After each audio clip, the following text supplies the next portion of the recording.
tadi apa? Oke, continue. Oke, ya. Sebentar.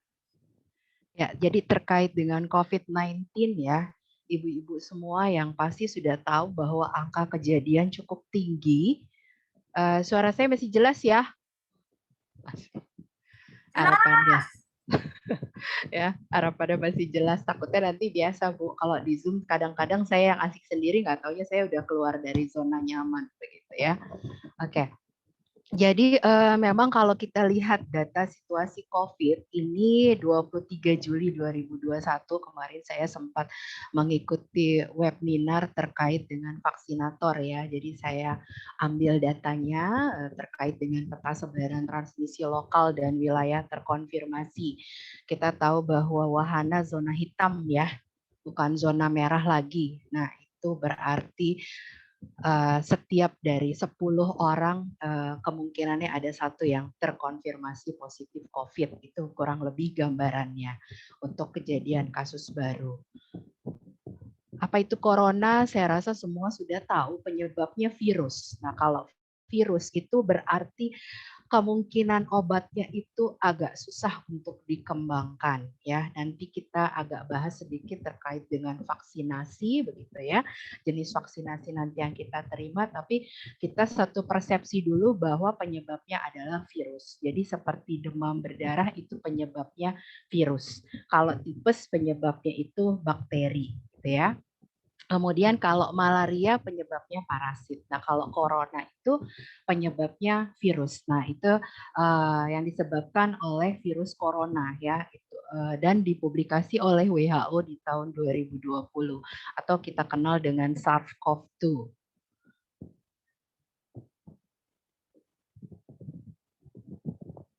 Nah, gejala penyakit corona kalau sekarang mungkin ada beberapa yang sudah mengalami. Nah, sekarang kita ada di saat-saat kita agak paranoid ya. Kayak kemarin gitu ya, saya sebenarnya begitu kalau sebelum haid itu kan ada fase ovulasi ya atau pematangan sel telur. Biasanya pasti agak demam begitu demam-demam. Ntar kenapa ya? COVID bukan gitu ya, serba ada rasa takut seperti itu. Saya kontak dengan siapa begitu ya. Nah, ini gejala umum yang biasa dirasakan yaitu demam pada fase awal yang mungkin kadang juga tidak kita sadari begitu. Jadi yang dimasuk kategori demam berarti kalau kita lakukan pengukuran suhu gitu ya, suhu normal itu berkisar antara 36,5 derajat Celcius sampai 37,5 derajat Celcius. Berarti kalau dikatakan demam begitu ya, berarti yang di atas suhu 38 derajat Celcius. Kalau dari 375 ke 38 itu berarti subfebris ya. Agak mendekati ke demam, begitu kurang lebih. Jadi supaya nanti pada saat melakukan pengukuran suhu, kita tidak hanya berdasarkan feeling gitu ya. Misalnya Bu Maria, jangan Bu Maria deh contohnya ya, agak ini ya. Misalnya Ibu C gitu ya, nah anaknya mah kok demam gitu. Nah hanya berdasarkan pengukuran aja perabaan ya. Nah itu kita harus lebih akurat lagi untuk mengkategorikan bahwa ini demam. Kemudian gejala umum batuk kering. Nah ada beberapa yang dilaporkan kebetulan juga saya mendampingin mahasiswa-mahasiswa dan juga beberapa keluarga juga yang memang sekarang sedang teridentifikasi COVID-19 itu gejalanya sekarang menelan itu suka sakit gitu ya. Jadi rasa nggak enak waktu menelan. Nah, itu kurang lebih data gejala awal. Nah, baru-baru saja tadi saya share sama teman saya, ternyata kalau di anak-anak itu baik di anak-anak maupun orang dewasa kadang gejalanya itu ruam pada kulit. Ya, ini kalau dulu itu gejala kurang serius, tapi ternyata sekarang kita bisa antisipasi ada gejala seperti kayak mau cacar gitu ya, melepuh, terus gambarannya juga ada merah-merah di kulit, terutama pada anak-anak gitu ya. Awalnya mungkin dari satu lokasi dari kaki, kemudian ke seluruh tubuh ya. Jadi gejalanya sekarang mungkin lebih mengaburkan datanya gitu ya. Jadi ini COVID atau bukan? Apakah cuma demam aja atau batuk kering, oh ternyata ada sakit kepala gitu ya, ada sampai dengan ruam pada kulit. Nah kalau yang sudah gejala serius, biasanya diikuti dengan kesulitan bernafas atau sesak nafas ya. Jadi kalau memang terkadang ini juga sindrom ya. Jadi kalau misalnya kemarin kebetulan saya mengajar di kelas mahasiswa, kita mulai tatap muka gitu ya. Awalnya kita enjoy, nggak ada masalah gitu ya.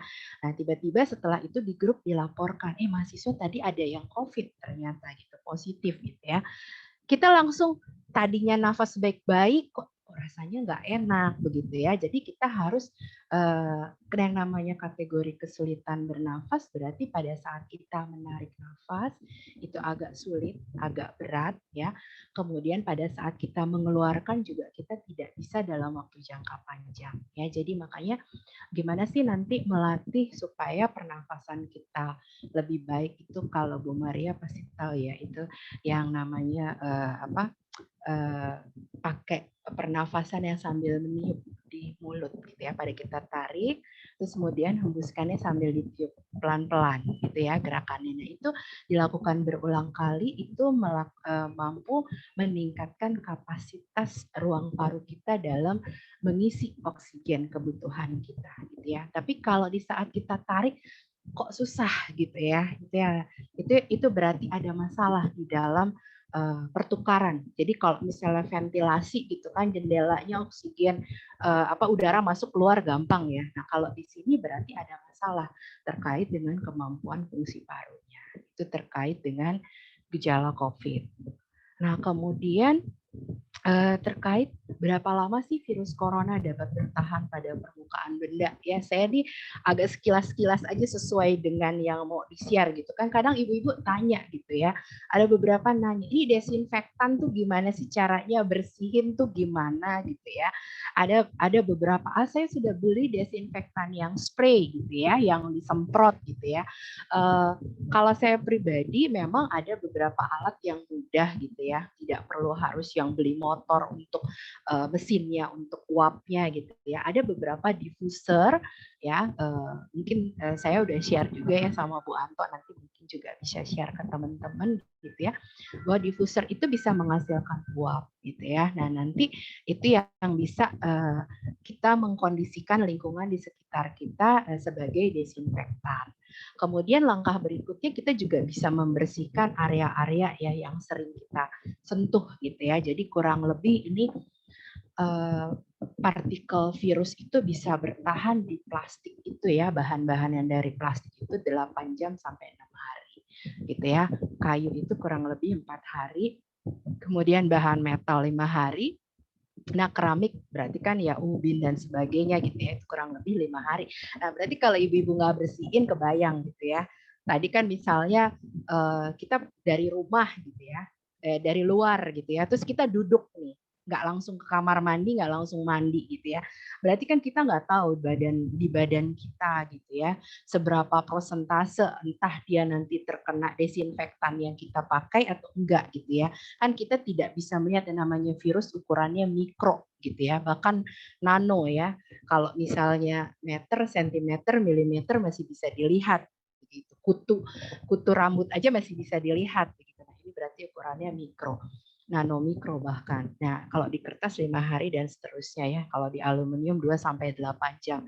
Berarti kesimpulannya harus kita sering membersihkan. Berarti kalau misalnya kita ke kamar mandi gitu ya, ada keluarga yang positif COVID, tetapi ada juga yang tidak terpapar COVID, tapi kamar mandinya cuma satu, gimana dong menyiasatinya gitu kan ya. Kapan tuh kita boleh masuk ke kamar mandi gitu kan ya. Nah itu nanti boleh ditanyakan gitu ya. Jadi gimana nih harus membersihkan alat makan tuh, boleh sama-sama nggak kalau ada yang positif dengan negatif ya. Saya punya teman saat ini dalam satu keluarga ada 4 orang, ini papahnya, mamahnya positif, adiknya positif, dia sendiri yang negatif. Luar biasa gitu ya perjuangannya dia gitu ya. Bagaimana, terus di rumahnya cuma ada 1 kamar mandi gitu ya. Jadi kebayang usahanya cukup sulit begitu ya, ketimbang kalau kita misalnya ada fasilitas untuk isolasi mandiri di rumah, ada 2 kamar mandi, tetapi kondisinya kan kita nggak bisa memaksakan gitu ya. Gimana sih mensiasatinya? Ya itu tadi ya, berarti harus mendesinfektan, kemudian selalu membersihkan area-area yang dikontak gitu gitu ya. Misalnya handle pintu ya berarti harus segera dibersihkan. Kemudian kalau kamar mandi berarti tunggu sampai 30 menit minimal gitu ya. Jadi baru kita masuk gitu sesudah yang pengguna dengan penderita COVID positif gitu ya. Yang negatif sesudah itu baru masuk. Begitu kurang lebih untuk mensiasatinya kalau memang kamar mandinya satu gitu ya. Nah, nanti kalau ruangan berarti diusahakan yang isolasi mandiri ditaruh di ruangan yang ventilasi udaranya baik gitu ya. Jangan yang lembab suhunya. Jangan biarkan dia dingin gitu ya. Jadi kadang ayo jadi pakein AC biar dia nyaman, istirahatnya justru tidak seperti itu ya. Jadi kita meminimalkan paparan gitu ya, apalagi kalau menggunakan air conditioning ya, itu yang harus diperhatikan. Nah, kemudian ada beberapa isu kemarin. Kalau misalnya dibilang yang lalu memang virus itu 15 menit kita baru kontak. Kalau kita misalnya saya berbicara dengan seseorang yang positif COVID gitu ya. Ibu-ibu kan kadang suka lupa nih ya. Saya juga kadang kalau di kantor gitu ya, kalau lagi makan gitu ya, buka masker, ngobrol deh gitu ya. Nah pas ngobrol, tadi berapa menit gitu ya, kontaknya sampai situ berapa, 15 menit, ternyata dia positif, baru kita panik habis itu gitu ya. Nah berdasarkan artikel terbaru ternyata ditemukan bahwa di Australia itu ternyata ditemukan untuk varian Delta ini ternyata 3 sampai 5 detik ya. Jadi kalau dibilang nggak mungkin gitu ya. Kan kita nggak buka masker, saya di jalan nggak masalah begitu ya, tapi virus dapat bertahan di udara cukup lama sehingga kalau seseorang itu menghirup dan terinfeksi itu cukup dalam waktu yang sekarang 3 sampai 5 detik, bukan menit ya. Jadi kita nggak bisa lagi anggap remeh gitu. Tadi ngobrol gitu ya, cuman sebentar gitu, cuman halo Bu Maria gitu ya, misalnya begitu ya, nggak pakai masker sama tetangga gitu, percaya aja gitu ya, halo gitu ya, cuman begitu doang gitu ya, 3 sampai 5 detik Bu. Ya, jadi tolong tidak diabaikan untuk 3 sampai 5 detik ini ternyata menjadi waktu yang dimungkinkan bagaimana kita bisa terpapar virus COVID. Nah, untuk antisipasinya gimana? Kalau dulu kita cukup pakai masker satu gitu ya, single gitu ya. Udah pakai masker bahan atau masker apa tuh satu lagi scuba gitu ya yang warna-warni. Biasanya kan ibu-ibu pengennya modis gitu ya, pakai yang LV gitu ya, ada gambarnya apa gitu ya. Ini kan kalau yang pakai ini ganteng juga gitu ya, meskipun very old gitu. Nah, kalau dilihat kenapa sih? Nah, ini berdasarkan CDC ya. Ini referensi yang dikeluarkan terkadang kita memakai masker asal nempel, tidak sesuai ukuran gitu ya. Kalau misalnya wajahnya Bu Maria enak ya, saya kasih contoh Bu Maria terus ya. Wajahnya Bu Maria kan mungil ya, ketimbang rahangnya saya gitu ya. Berarti ukuran masker saya nggak bisa disamakan dengan maskernya Ibu Maria. Mungkin maskernya Bu Maria sama-sama sama anak SMP gitu ya atau SD gitu ya, ukurannya lebih mungil gitu. Sementara kalau saya harus full begitu. Nah, ini yang diperhatikan bahwa masker harus dalam posisi kita kunci seperti ini, knoting ya. Jadi diikat supaya kuncup. Nah, ini antara area wajah ini berarti tertutup dengan baik gitu ya, sampai dengan pipi dan dagu. Itu prinsipnya. Kemudian double masker. Jadi kalau misalnya kita keluar sekarang, kalau dulu mungkin pakai masker, oh ini triple, ini four play gitu ya, atau two play gitu ya. Nah ini yang harus kita perhatikan. Berarti kalau kita memakai masker medis, itu didouble dengan di luarnya adalah menggunakan masker bahan.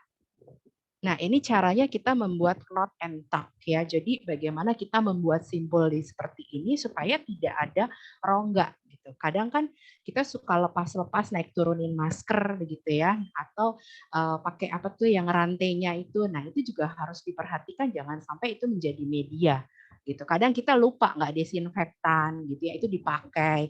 Nah, maskernya kita ganti tapi rantainya nggak kita ganti. Nah, itu juga yang perlu diperhatikan. Jadi ini bentuk knot and tuck ya. Jadi supaya virus sulit masuk ya. Jadi ini benar-benar tertutup sekali lokasi wajah kita ya. Jadi minimal sekali ruangnya ya. Jadi jangan sampai terpapar. Nah, ini yang dimaksud dengan menggunakan masker double Nah, kenapa kalau kita gunakan yang jenis yang kita ini masker medis, tetapi nggak kita bikin knot ya atau unknot ya. Di sini hanya memblok 56,1% dari virus COVID-19. Nah, kalau kita buat knot, ternyata di sini mampu memblok 77%. Kalau kalau ibu-ibu saya tanya, ibu lebih baik unknot atau knot? Krot kan pastinya gitu ya, sama nih mau Bu Maria kalau muridnya audiensnya lagi diam-diam, kita bingung nih, kita ngomong sendiri di jangan tapi harapannya supaya didengar ya. Jadi kalau kita lihat kalau yang knot atau diikat seperti ini dibuat simpul berarti 77%. Nah kalau masker kain ya ini yang triple itu mampu memblok 51,4%. Jadi kalau dengan double masker itu mampu memblok. Berarti kalau double masker berarti dalamnya masker medis ditambah di luarnya adalah masker bahan. Itu 85,4%. Jadi kalau misalnya ibu-ibu keluar, ini pastikan menggunakan sekarang double masking block ya. Jadi double maskernya. Mungkin saat ini merasa aduh oksigennya kurang nih kok saya sesek gitu ya. Ibu-ibu perlu percaya ya, perlu dipercaya bahwa saturasi oksigen tidak dipengaruhi oleh jumlah masker yang dipakai. Ya, jadi itu sebenarnya karena kita belum nyaman saja, belum terbiasa begitu ya. Tapi ntar lama-lama kalau sudah terbiasa, karena kan uapnya kita hirup lagi begitu ya, CO2-nya itu yang mungkin membuat rasa tidak nyaman. Nah makanya ada batasan minimal paling lama pakai masker ya 8 jam gitu kalau mau efektif yang untuk masker bedah. Nah, jadi ini yang salah ya. Kalau misalnya saya biar proteksi gitu ya, saya pakai yang masker bedah sama masker bedah. Nah, ini salah gitu ya. Nah, atau masker kain sama masker kain di double gitu ya.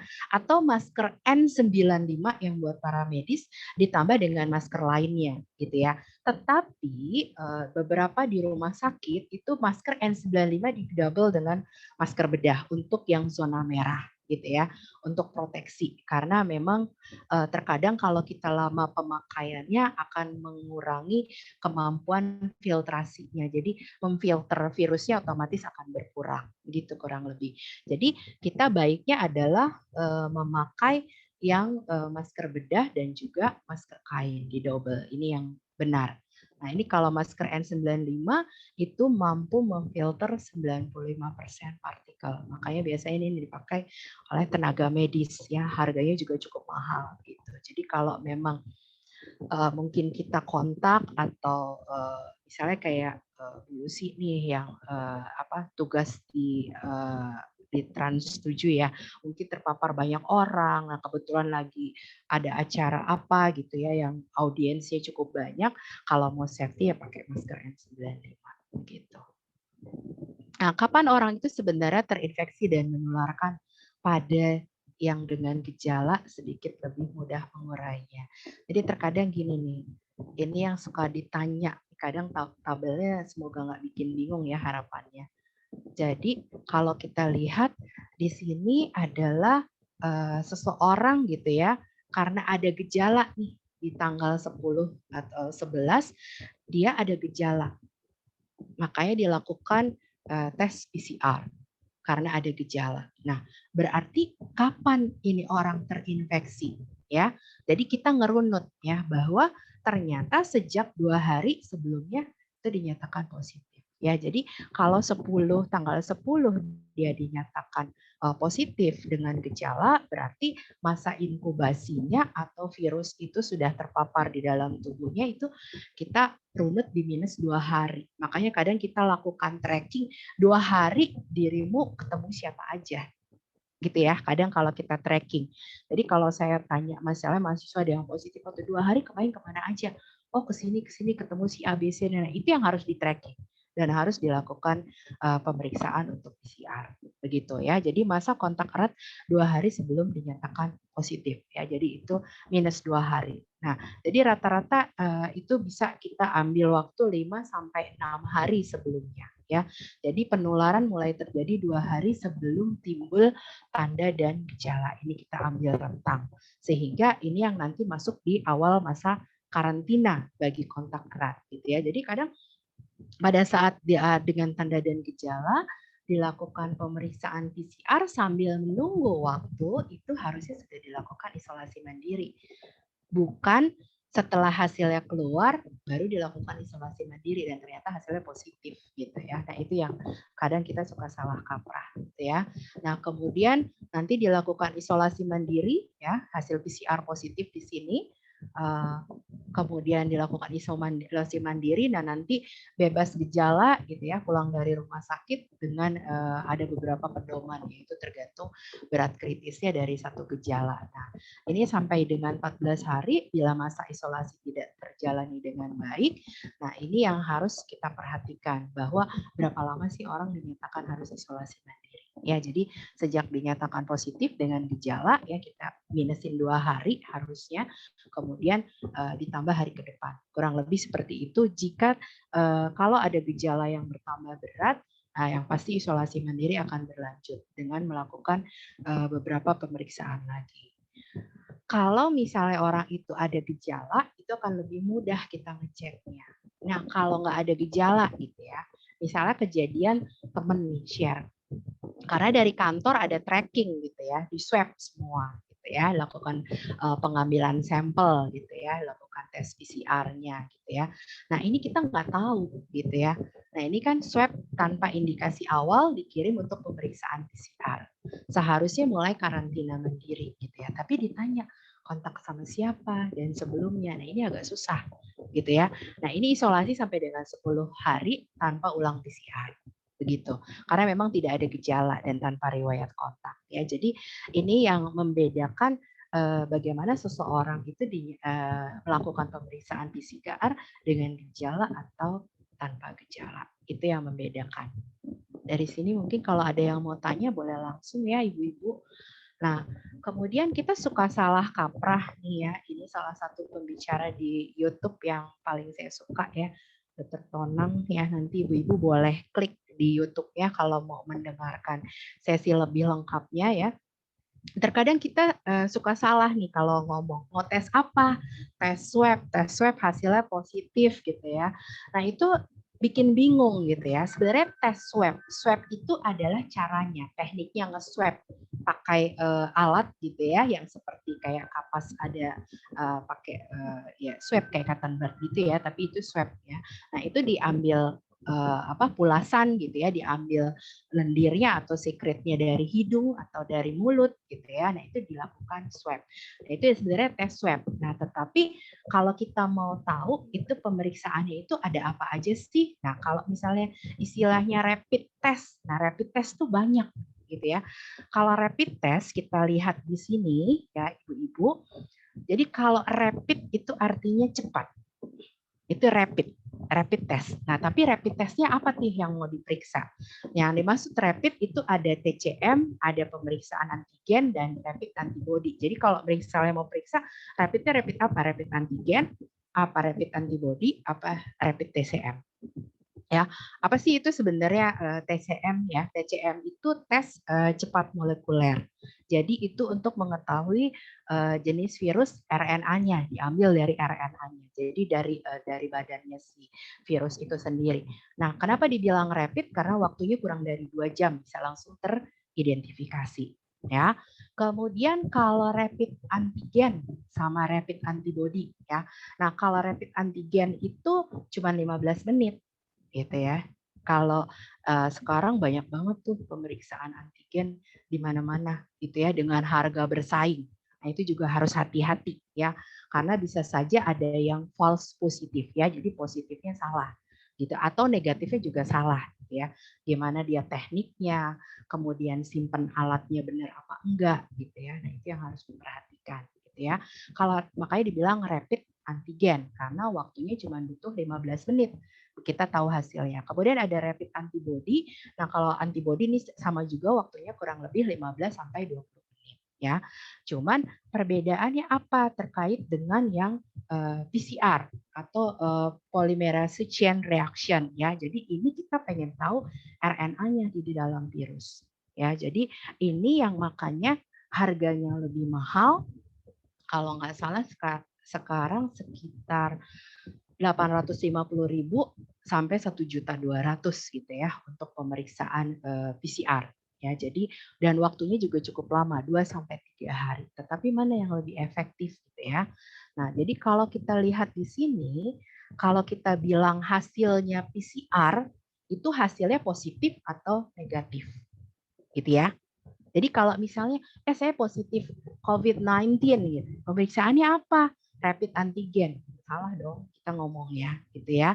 Kalau misalnya PCR itu kita pengen tahu detek ada virus atau tidak ada virus. Ya, jadi kalau positif berarti ada virus, ada struktur DNA dan RNA-nya virus gitu ya secara molekuler. Kita lihat banget gitu strukturnya sama atau enggak. Makanya mahal. Karena dia kalau pemeriksaan bolak-balik itu pengen tahu strukturnya virusnya ada atau enggak ya. Jadi kalau PCR itu hasilnya positif atau negatif ya.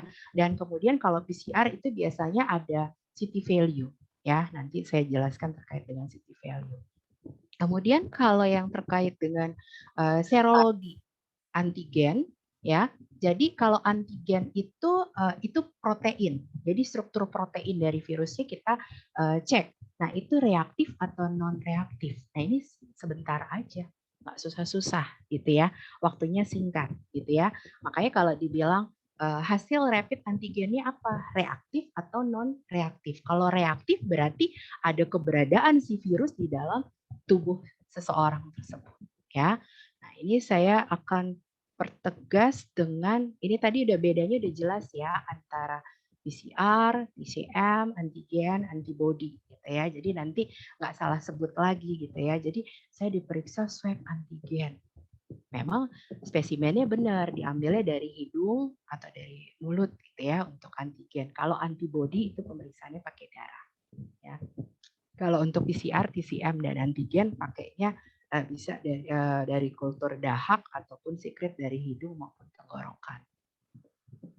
Nah, bagaimana mengenai nilai CT ya? Jadi kalau kita lihat dari hasil PCR real time ya, jadi kita lihat nih hasilnya gitu ya, polymerase chain reaction-nya gimana menentukan daya tular virus. Kalau saya boleh ambil. Jadi kalau misalnya CT value gitu ya, saya baru aja dilaporin gitu ya, CT value-nya 15 begitu ya. CT value-nya 15 berarti kemampuan atau kumpulan dari virus itu sendiri cukup tinggi dan itu mampu dan atau seseorang itu dinyatakan pasien tersebut menularkan makin besar begitu ya. Tapi kalau CT value-nya yang dinyatakan seseorang itu negatif, ada beberapa standar tergantung alat yang digunakan. Kalau Wisma Atlet itu biasanya pakai standar city value-nya antara 30 sampai 35. Kalau di Carolus pakai city value-nya 40. Jadi teman saya ada yang frustasi gitu ya. Ini kok lama banget gitu ya sampai mengejar city value-nya gitu ya. Jadi city value kalau dilihat di sini jadi kita lihat dengan kultur virusnya gitu ya. Makanya kita lihat gitu berapa sih jumlah akumulasi atau total virus di dalam tubuh seseorang gitu ya. Jadi memang tekniknya agak rumit ya terkait dengan kultur, tapi kita bisa menentukan nilai CT sangat bergantung beberapa hal teknis ya. Jadi pengambilan sampelnya, kemudian jumlah bagaimana nanti mengolah hasilnya gitu ya, kemudian kit atau alat PCR yang digunakan itu sendiri. Ya, jadi makanya terkadang ada yang pakai standarnya negatif tuh 30, kalau kurang dari kalau city value-nya kurang dari 30 berarti dia negatif, atau misalnya kalau standar rumah sakit kayak Carolus itu dia pakainya city value-nya harus kurang dari 40 lebih dari 40 baru dikatakan negatif begitu ya kurang lebih. Nah, tes COVID sesuai perjalanan penyakit pasien. Nah, ini yang saya mau jelaskan. Kenapa kadang kita suka salah kaprah pada saat menerima hasil gitu ya. Nah, kalau kita lihat ini pada saat kita terpapar gitu ya. Ini time ya. Jadi dalam waktu hari ya, 0 sampai 1 hari. Jadi kalau misalnya RNA virus, kita terpapar virus, itu kita deteksinya apa sih yang dinyatakan positif? Ya kalau kita pakai alatnya PCR atau TCM pasti hasilnya positif. Karena ada badan si virus gitu ya, masuk ke dalam tubuh seseorang. Jadi waktunya tuh sampai dengan 5 hari di puncaknya. Kemudian dia akan turun, begitu ya. Nah, berarti yang positif itu kemungkinan apa? Berarti hasil PCR atau TCM, kemudian rapid test antigen itu hasilnya akan reaktif, tapi rapid test antibody non reaktif. Kok bisa gitu ya? Karena pada saat virus masuk itu masih dalam fase inkubasi, belum terbentuk yang namanya antibody atau kekebalan tubuh kita. Jadi kalau virus itu masuk itu yang kita sebut dengan antigen. Jadi kalau ada alergi atau apa itu antigen ya. Jadi itu yang masuk adalah antigen. Nah, berarti kalau di fase awal gitu ya seseorang terinkubasi ya, masa inkubasinya berarti yang akan terdeteksi adalah hasil PCR-nya positif ya, iya karena ada badan virus. Kemudian ada antigen, iya karena antigen virus yang masuk. Tetapi antibodinya kok masih non reaktif? Iya karena belum terbentuk antibodi. Berarti kalau seseorang hasil rapid test antibodinya positif gitu ya, reaktif. Berarti dia udah di fase yang mana nih?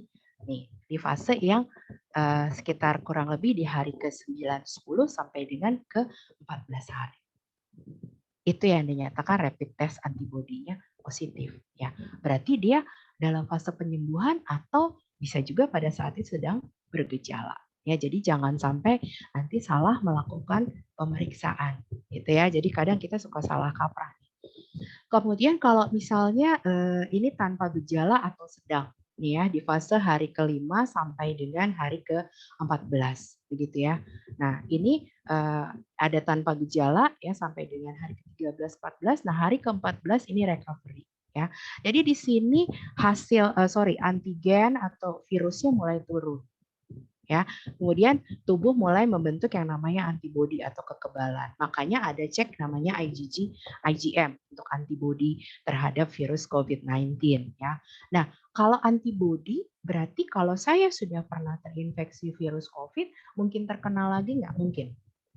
Ya, tetapi di dalam tubuh kita ada yang namanya sel memori. Nah, jadi bukan hanya memori ibu-ibu aja gitu ya, memori masa lampau. Di dalam tubuh kita juga ada memori yang mengenali si virus ini, begitu.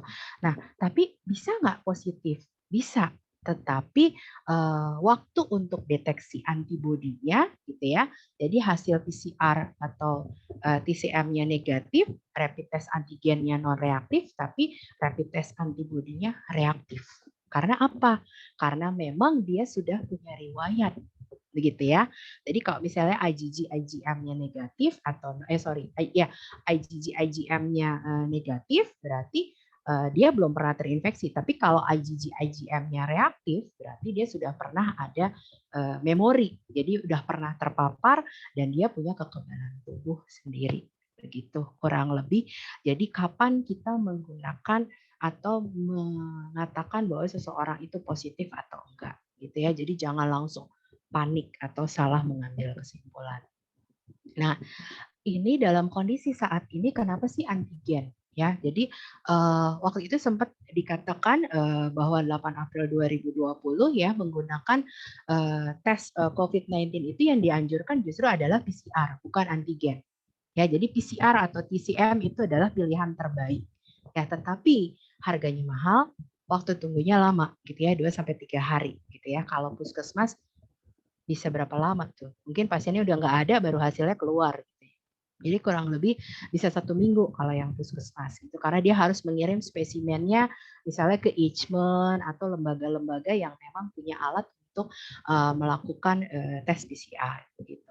Nah, makanya dikeluarkanlah alternatif rapid test antigen efektif dan efisien ya. Jadi pada fase awal inkubasi dan tanpa gejala itu masih bisa digunakan rapid test antigen.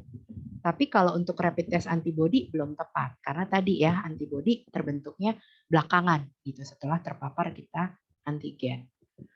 Nah, ini bagaimana kriteria pengakhiran isolasi. Ya, jadi kriteria pengakhiran isolasi, nah biasanya dengan pasien nggak ada gejala 10 hari sejak dinyatakan positif. Kalau dari Singapura menyatakan gejala ringan sedang di tempat isolasi luar rumah sakit dengan isolasi mandiri tambahan di luar. Kemudian kalau CDC, nah itu pasien tanpa gejala minimal 10 hari sejak dinyatakan positif, kemudian tes base strategi kita lakukan PCR minimal 2 kali berturut-turut berjarak lebih dari 24 jam. Itu sebaiknya untuk mengkonfirmasi.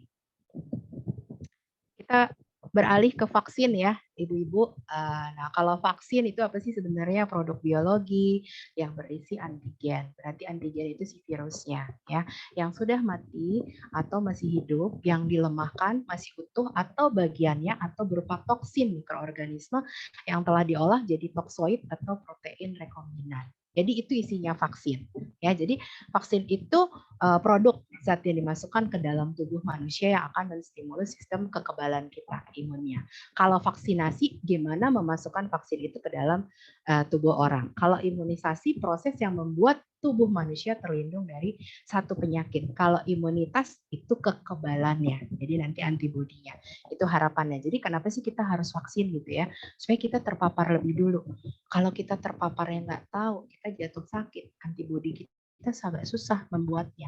Tapi kalau kita kondisi sehat, makanya kenapa vaksinasi itu harus dalam kondisi sehat, gitu ya, supaya nanti antibodi yang terbentuk kita mengenalinya dalam kondisi kita fit dan kita membentuk struktur antibodi yang lebih baik. Nah, ini jenis tipe vaksin ya, saya secara singkat saja. Kalau kita lihat yang beredar sekarang ada Sinovac dan ada AstraZeneca. Bedanya apa ya? Kalau yang Sinovac itu dalam bentuk inaktif virusnya, jadi udah mati. Sedangkan kalau AstraZeneca itu hanya dilemahkan virusnya. Makanya gejalanya suka beda ya. Kalau yang AstraZeneca makanya dilaporkan ada beberapa gejalanya demam gitu ya. Karena memang lebih aktif gitu ya. Dan ada beberapa laporan juga ternyata AstraZeneca ini 2 kali lipatnya lebih efektif daripada Sinovac. Tapi nggak usah sedih, saya juga Sinovac kok. Gitu ya. Nah, manfaat imunisasi itu buat apa sih? Kalau misalnya kita imunisasi, bayangin aja kalau populasinya sekian banyak ya ibu-ibu yang warna kuning ini. Nah, ini yang bagaimana nanti kalau kita tidak diimunisasi begitu ya, ada orang yang terinfeksi nih yang merah. Nah, otomatis penyebarannya akan lebih cepat begitu. Nah, tapi kalau sudah diimunisasi yang biru-biru ini, itu akan membentuk kekebalan kelompok atau yang dikenal kalau di berita-berita tuh herd immunity, gitu ya. Jadi minimal kalau mau menclok ke 1 ke 3, jadi ada dari 10 populasi atau jumlah orang 10 orang. Nah, yang divaksin ada 3 gitu ya. Jadi kalau misalnya di 137 gitu ya atau 135 gitu, berarti di antara 2, 4, 6, 8 dan 10 itu berarti dia mau lompat agak susah begitu. Jadi penyebarannya. Nah, ini makanya sekarang pemerintah ngambil program vaksin luar biasa gitu sampai gerakan vaksin kemarin cukup banyak ya untuk pemberian imunisasi pada kelompok usia tertentu ya. Jadi bagi klasternya lansia, kemudian pertama pasti nakes ya, kemudian lansia, kemudian remaja, sekarang mulai ke anak-anak. Begitu harapannya. Nah, apakah kalau misalnya sudah divaksinasi masih bisa terkena COVID? Masih bisa. Karena efikasi atau efektivitas kerja dari tadi antigen masuk ke dalam tubuh kita masing-masing orang berbeda-beda ya. Jadi misalnya Bu Maria kalau sudah divaksin gitu ya, harapannya lebih dari 250 gitu ya efikasinya gitu ya. Ternyata belum dapat nih 250, perlu ulang lagi nggak gitu ya. Nah, itu ya hal-hal tersebut yang kita harus ceknya 3 bulan sesudah itu bahwa antibodi kita baik apa enggak yang terbentuk. Nah, jika Anda terkena COVID-19 setelah vaksinasi diharapkan gejala akan lebih ringan, tidak terlalu parah karena di dalam tubuh kita sudah membentuk antibodi yang tadi ada di dalam sistem memori. Minimal ada yang dipanggil di sistem memori kita. Makanya jika kita terkena COVID setelah vaksinasi, gejala akan lebih ringan. Bukan berarti tanpa gejala ya, tapi itu harapannya kenapa harus dilakukan vaksinasi. Nah, antisipasi terhadap varian baru ya. Jadi sekarang sudah keluar 3 varian baru SARS-CoV-2 ya, kemudian berkembang jadi VOC atau varian of concern itu ada alpha, beta, gamma maupun delta. Ya, alpha itu sudah 29%, beta 25%, 38% gamma, 97% delta. Ya, ini yang ada di India. Ya, ini yang cukup mewaspadai potensi munculnya varian lokal yang mungkin meluas. Sekarang sepertinya keluar lagi varian baru. Namanya virus itu berarti kalau dia ketemu kemudian masuk ke dalam tubuh seseorang, dia membelah dirinya atau replikasinya beda-beda, bisa membentuk struktur atau permukaan virus yang mungkin tidak dikenali lagi. Jadi harus masing-masing daerah berbeda-beda. Nah, situasi varian baru di Indonesia itu diantaranya ada whole genome sequencing SARS-CoV-2 ya. Jadi kalau kita lakukan deteksi gitu ya untuk jenis virus yang ada, ternyata ada jenisnya ada 2.230 spesimen untuk virus. Jadi kalau kita lakukan sequence atau pemeriksaan lagi, kurang lebih akan jumlahnya cukup banyak. Kemudian diantaranya 202 kasus varian of concern VOC dengan rincian 45 alpha, 6 beta, 151 delta. Ini varian India. Ini cukup banyak. Sejauh ini di Indonesia sudah dilaporkan 3 dari 4 varian of concern, yaitu alpha, beta, dan delta. Nah, jadi kalau dilihat dari vaksin ampuh gitu ya, AstraZeneca ternyata 66%, 60% efektif lawan varian yang dari India gitu ya. Kalau Novavax itu 50% yang dari Afrika. Nah, kalau misalnya Pfizer ini biasanya hanya di US ini dipakai ya, Johnson Johnson ya. Jadi ini beberapa jenis vaksin yang mampu menangkal minimal ya ampuh melawan varian baru dari corona. Nah, dosis atau cara pemberian jenis vaksin COVID-19 ya. Jadi kalau kita lihat yang untuk Sinovac gitu ya, ini 1 kali suntik itu kurang lebih 0,5 cc disuntiknya biasanya intramuskular di bahu ya. Terus waktunya antara jarak imunisasi pertama dengan kedua gitu ya, itu 28 hari. Sedangkan kalau yang AstraZeneca kurang lebih 12 minggu ya. Jadi rentang waktunya ini membedakan karena dari struktur buatan vaksin itu sendiri berbeda. Kalau yang Sinovac kan tadi yang sudah mati, kalau yang AstraZeneca yang dilemahkan. Nah, jadi ini beberapa gerakan. Semoga semua kita sudah divaksin. Kalaupun nanti ada pertanyaan, kalau saya sudah divaksin, terus saya terkonfirmasi positif COVID, saya kapan bisa dapat vaksin berikutnya? Atau jadwal vaksin harusnya sudah dapat, gitu ya? Atau saya sudah terkonfirmasi COVID-19, saya perlu vaksin lagi nggak? Kapan? Dan seterusnya, ya. Nah, ini beberapa hal yang perlu tahu kalau misalnya terkait dengan gejala COVID-19 itu kadang keluhannya adalah sesak. Nah, ada beberapa alat yang bisa kita gunakan. Ini kemarin ada juga yang konsultasi kebalik gitu ya. Saya sampai dek gitu ya. Berapa saturasi O2-nya gitu 80. Aduh, saya langsung dek gitu. Coba di foto gitu ya. Nah, ini jadi harus dibedakan. Ini ada yang di atas ini adalah saturasi O2-nya. Jadi saturasi O2 normal itu kurang lebih 95 sampai 100%. Kalau kita kondisi sehat itu biasanya kita kisarannya 97 sampai 100%. Nah, kalau kurang dari 90% itu biasanya menjadi keadaan darurat klinis. Biasanya sudah klinisnya ada keluhan sesak gitu ya. Nah, nanti mungkin kita sesi berikutnya gimana sih cara meningkatkan saturasi O2 gitu ya dengan posisi seperti apa gitu ya. Nah, kalau yang di bawah ini adalah apa ya? Kemampuan jantung memompa oksigen ke seluruh tubuh atau nadi kita, tapi bukan nadi sih sebenarnya heart rate detak jantung kita ya itu yang bisa kita tes juga di sini ya. Jadi jangan salah membacanya. Jadi kalau yang atas itu yang ada SpO2 tulisannya ya. Kalau yang PR gitu ya berarti pulse related ya. Nah ini berarti ini 73 gitu ya. Nah ini berarti 1 kali jantung memompa 73 kurang lebih gitu ya. 73 mili.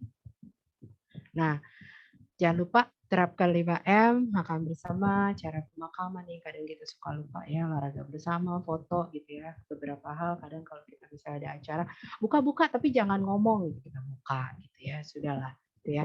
Mungkin lipstick udah nggak laku lagi gitu karena kita harus pakai masker gitu ya. Jadi itu terkadang hal-hal ini yang harus diperhatikan gitu ya. Kemarin ada beberapa kasus banyak di anak-anak adalah karena nonton di bioskop gitu ya. Jadi udah kangen gitu lama, nah ternyata papa mamanya sih negatif, anak-anaknya kenapa bisa positif? Nggak lama dia habis nonton gitu ya. Jadi kadang pemahaman ini yang harus kita perhatikan. Baik, ibu-ibu, ada yang mau ditanyakan? Moderator, apakah Bu Maria? Baik, terima kasih. Atau udah ngantuk ya? Enggak, semangat banget. Justru semakin dibukakan. Mungkin Yeah. boleh satu pertanyaan saja, Ibu-ibu. Semoga sih tidak ada ya. Satu penanya dengan satu pertanyaan. Ya, satu penanya dengan satu pertanyaan. Ntar satu penanya pertanyaannya 50, Bu Lucia Putut yang cantik ini kan bahaya nanti ya. Silakan Ibu Lucia. Ya, makasih Bu Lucy. Saya cuma mau tanya, kemarin kan biasalah kita kalau di kantor kan suka ngebahas-bahas ini nih. Ada yang bilang kalau kita udah pernah vaksin, nanti kita bisa vaksin lagi gitu. Misalnya nih, kan katanya yang lebih bagus itu kan AstraZeneca dibanding Sinovac. Sekarang kan kita terimanya Sinovac. Nah, nanti berapa bulan lagi kita boleh vaksin lagi dengan Astra gitu? Apakah itu memang benar bisa atau bagaimana? Ya, terima kasih Bu Lucia ya. Jadi benar ini kemarin pertanyaan yang paling banyak ditanyakan gitu ya. Jadi pertama prinsipnya adalah vaksin kalau misalnya kita pertama vaksinnya Sinovac, ini penyamaan persepsi dulu ya. Vaksin pertama Sinovac, vaksin keduanya harus dengan jenis yang sama Sinovac, nggak boleh dikombinasi, itu pertama ya. Kemudian kalau misalnya saya sudah nih Sinovac sudah 2 kali gitu ya. Terus saya mau coba nih yang AstraZeneca, coba deh gitu supaya antibodi saya lebih baik. Ada baiknya Ibu tes dulu untuk titer antibodinya. Ya, memastikan. Buat apa sih kita overdosis gitu ya? Mungkinan antibodi kita baik. Ada saran boleh nggak sih kita double gitu ya? Berarti kalau namanya sistem imunitas kita tadi yang di dalam sistem kekebalan kita kan ada sistem memori ya. Nah, antibodi itu akan mengenali terus. Kita bisa saja tidak, misalnya begini, pengertiannya adalah kalau kita vaksin di awal yang anak-anak kita ada DPT, polio dan sebagainya, kan ada booster ya, pengulangan gitu ya. Tapi secara periodik diharapkan tapi di awal kita sudah mengenali. Jadi saran saya adalah mengecek dulu antibodi sebelum kita melakukan vaksinasi berikutnya. Karena bukan tanpa gejala gitu ya, karena struktur dari virus yang kita paparkan di dalam tubuh kita juga beda gitu ya. Itu yang kita tidak tahu, justru takutnya nanti malah justru terjadi replikasi varian baru begitu ya. Jadi ada beberapa tuh anggota dewan contohnya gitu ya, dia mau pakai coba yang dari US, dia mau coba yang dari Inggris, coba-coba, oh ini harganya lebih mahal pasti lebih bagus gitu ya. Jadi bukan tanpa uji coba klinis, jadi kita harus hati-hati sekali dengan efek reaksi dari vaksin itu sendiri. Ya, jadi ada yang ibu-ibu mungkin ada reaksi alergi berat, takut gitu ya mau vaksin. Kemarin juga ada yang tanya, bener nih Bu Ansel, boleh, saya bilang, bener nih gitu ya, sampai saya pengen ketawa gitu ya, ya nggak apa-apa, boleh itu karena respon alerginya kita berbeda gitu ya dengan alergi obat dan alergi lain. Begitu kurang lebih ya Bu Lucy.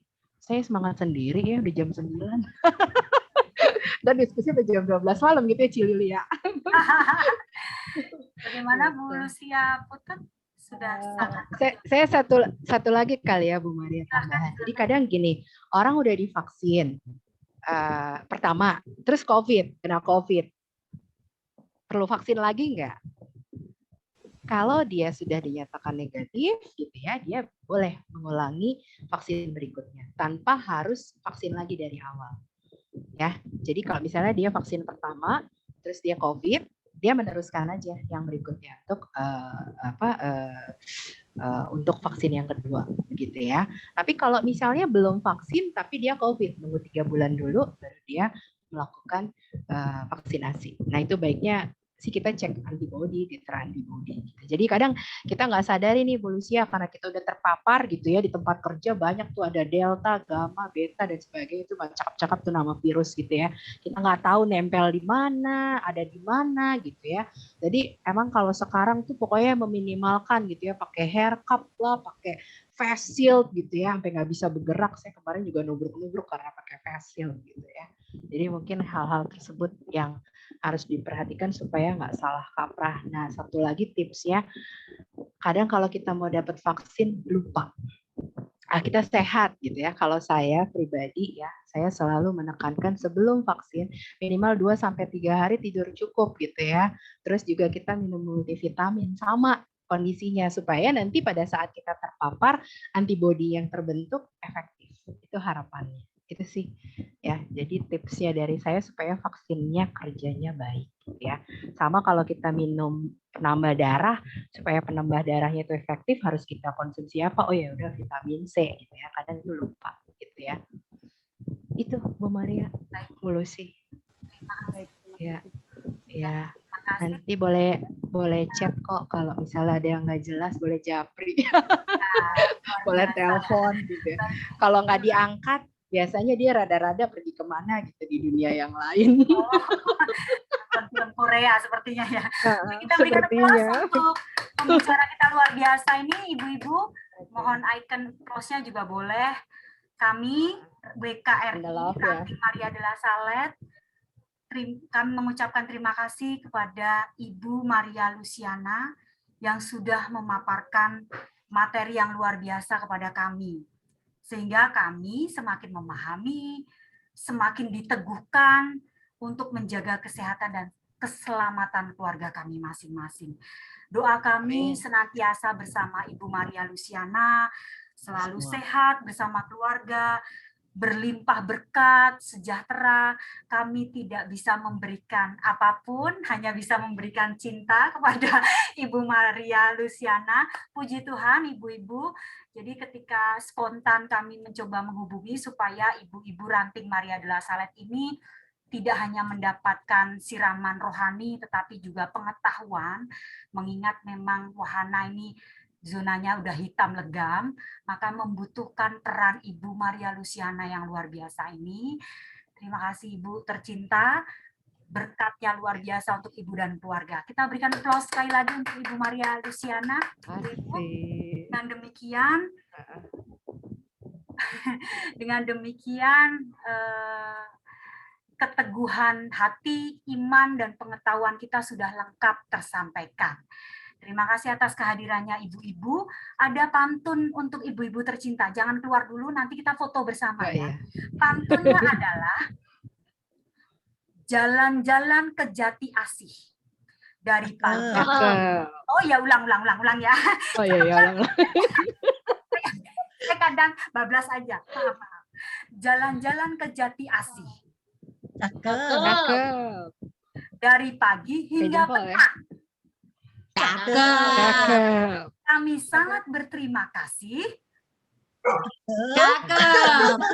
bagi ibu-ibu yang sudah join dalam Zoom malam ini. Luar biasa. Tuhan melimpah untuk ibu-ibu semua. Tetap sehat, sejahtera, selalu dalam lindungan Tuhan. Nanti kita akan mencoba agendakan lagi, paling tidak ini seminggu 3 kali dengan Ibu Maria Luciana. Karena ada materi yang bagus banget ibu-ibu, cara supaya kita nggak kantong kering. Satu, ini mah ngarang kalau ini. Ada banyak program yang Ibu Maria Luciana punya, terutama di masa pandemi ini yang sangat kita perlu ketahui. Karena betul ya, saya itu divaksin Sinovac. Tadinya mau daftar Astra, oh ternyata jadi semakin tahu kondisinya harus seperti apa. Kita berikan aplaus untuk kita semua ibu-ibu. Saatnya berfoto bersama. Berikanlah ekspresi yang terbaik, jangan terjelek karena kita sudah serangnya sama Bu Lucy aja. Kita berfoto bersama dengan ibu pembicara kita tercinta Ibu Maria Luciana. Fotonya sampai 500 kali, jangan kelamaan. Foto yang terbaik ya ibu-ibu ya, berpose silahkan 1, 2, Cilili yang cantik senyum, sayang senyum. 1, 2, iya cantik banget. 1, 2, 3. Oke, satu lagi sayang. 1, 2, 3. Oke, terima kasih. Dengan demikian malam Jumat kita sudah selesai. Berkat Tuhan melimpah. Dadah ibu-ibu. Selalu sehat. Terima kasih semuanya. Terima kasih, Ibu. Wih, Bu Polisi Terima nih. kasih, Bu Polisi. Bu double master, Bu Ansel. Polisi. Terima kasih semua. Bu polisi. Ya, Bu Dice besok share itu loh, senam. Dia kan suka senam. Oke. Ya, stretching. Apa? Senam. Jangan, bentuk badannya tidak Senam. meyakinkan. Mohon bantuannya Bu Polisi untuk menghitung 3 sampai 1. Kita akan Emang anak-anak. ya ini kan Bu Polisi yang Dia kan sama anak-anak begitu 1, 2 gitu.